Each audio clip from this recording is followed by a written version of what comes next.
আমাদের নেতা জনাব তারেক রহমানের ইস্তফা বাস্তবায়ন করার লক্ষ্যে আমার নেতা মোস্তাফিজুর রহমান ভূঁইয়া টিপু ভাইকে কীভাবে আমরা সুষ্ঠু নির্বাচনের মাধ্যমে ভোট দিয়ে জয়যুক্ত করে ফুলের মালা দিয়ে সংসদে পাঠাবো, আমাদের লক্ষ্য এখন এই একটাই। আমার নেতা জনাব মোস্তাফিজুর রহমান ভূঁইয়া টিপু ভাই আমাদের অনেক সময় অনেক কথা বলে। এর ভিতরে হচ্ছে একটি উল্লেখযোগ্য কথা হচ্ছে, ভোট আসলে কেন জনগণের কাছে যেতে হবে, জনগণের সাথে এরকম সম্পর্ক করা যেন জনগণই তোমার সাথে এসে দেখা করে। এটা আমাদের ভূঁইয়া সাহেব আমাদের বলে। তো আমরা জনগণের সাথে আমাদের সম্পর্কটা সুখে দুঃখে বিপদে আপদে তাদের খোঁজখবর নিলে আমি মনে করি জনগণের সাথে আমাদের সম্পর্কটা ভালো থাকবে। তখন আর ভোট চাইতে গেলে জনগণ আমাদের বলতে পারবে না যে আমাদের দুঃখের সময় আপনারা ছিলেন না, এখন আপনাদের ভোটের সময় হচ্ছে, তাই আপনারা আসছেন আমাদের কাছে ভোট চাইতে। তো আমি মনে করি জনগণ সবকিছুর ঊর্ধ্বে, জনগণের সুখে দুঃখে বিপদ আপদে পাশে থাকলেই আমরা আমাদের গন্তব্যস্থলে পৌঁছাতে পারবো। উঠান বৈঠকে উপস্থিত করা হয়েছে দীর্ঘদিন রাজনীতি করে অত্যাচার হয়ে আওয়ামী লীগের দোষরদের অত্যাচার হয়ে খুনি হাসিনার ৭৫ অত্যাচার হয়ে আমরা আজকে ক্লান্ত।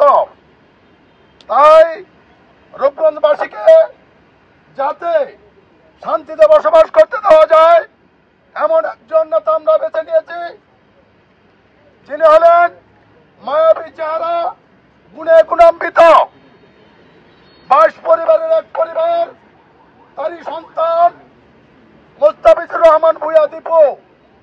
আজকে যারা উনির সাথে রাজনীতি করেছেন তারা বুঝতে পেরেছেন আগের রাজনীতিবিদদের সাথে তফাৎ। আজকে যার উদ্দেশ্য এই উঠান বৈঠক, তিনি হচ্ছেন রূপগঞ্জের গণমানুষের নেতা। রূপগঞ্জকে যিনি স্বপ্ন দেখান, যিনি নিজে স্বপ্ন দেখেন, সেই মুস্তাফিজুর রহমান ভূঁইয়া সাহেবের জন্য। আমার এক ছোট ভাই কিছুক্ষণ আগে বলে গেছেন উনি হেমিলিয়নের বাসিওয়ালা। আসলে উনি হেমিলিয়নের বাসিওয়ালা। উনি যখন ডাক দেন, উনি যখন রাস্তা দিয়ে ছুটে যান, হাজার হাজার নেতাকর্মী, হাজার হাজার মা বোন, হাজার হাজার ছেলেমেয়েরা, অবাল বৃদ্ধ বন্ধু সবাই ওনাকে দেখার জন্য উন্মুখ হয়ে রাস্তায় বের হয়ে আসেন। আমাদের দলের ভারপ্রাপ্ত চেয়ারম্যান জনাব তারেক রহমান সাহেব এরম একজনের হাতে আমাদের রূপগঞ্জের ঝান্ডা তুলে দিয়েছেন, যাকে নিয়ে আমরা রূপগঞ্জবাসী গর্ব করতে পারি।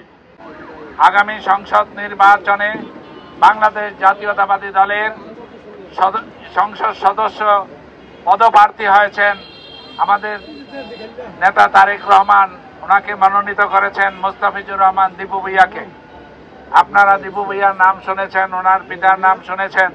উনি বিখ্যাত বনিয়াদি পরিবারের সন্তান এবং ওনার আচার আচরণ সহ আমরা দেখেছি এই দীর্ঘদিন ওনার সাথে রাজপথে আন্দোলন সংগ্রাম করেছি। উনি আমাদের কর্মীদেরকে ছেড়ে যান নাই।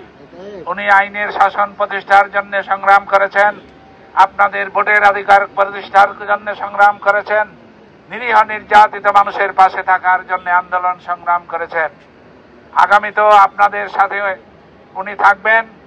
যদি আপনারা ওনাকে ভোট দেন তাহলে এই তারাবকে তথা রূপগঞ্জকে সত্যিকারেই রূপের রূপগঞ্জে পরিণত করবে বলে উনি আমাদেরকে আশ্বস্ত করেছেন।